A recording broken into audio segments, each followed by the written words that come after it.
Joy seemed oblivious to the young man's embarrassment. "Look, Rachel," she directed her daughter, pointing at the poor fellow on the potty seat. "Brian's using the potty like a big boy. Are you going to show him how you can use the potty too?"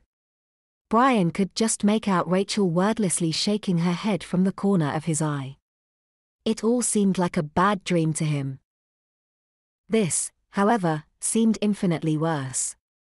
He wondered how long he'd be subjected to this humiliation. She couldn't make him sit here for too long, could she? It wasn't like he could actually go.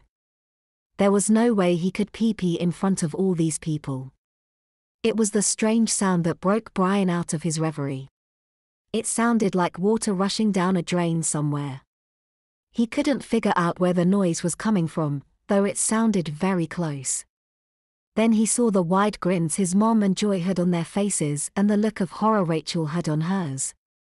Now it was she who was avoiding eye contact with him. "Good boy." Sarah cheered.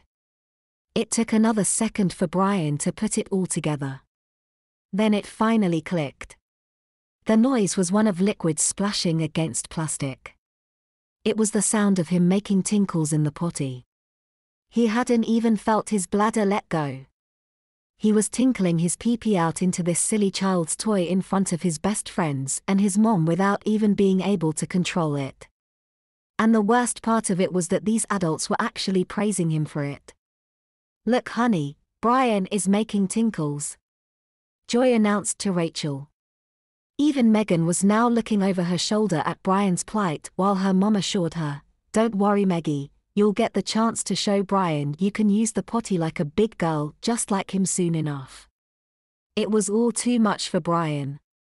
He could feel his eyes beginning to sting as they welled up with tears.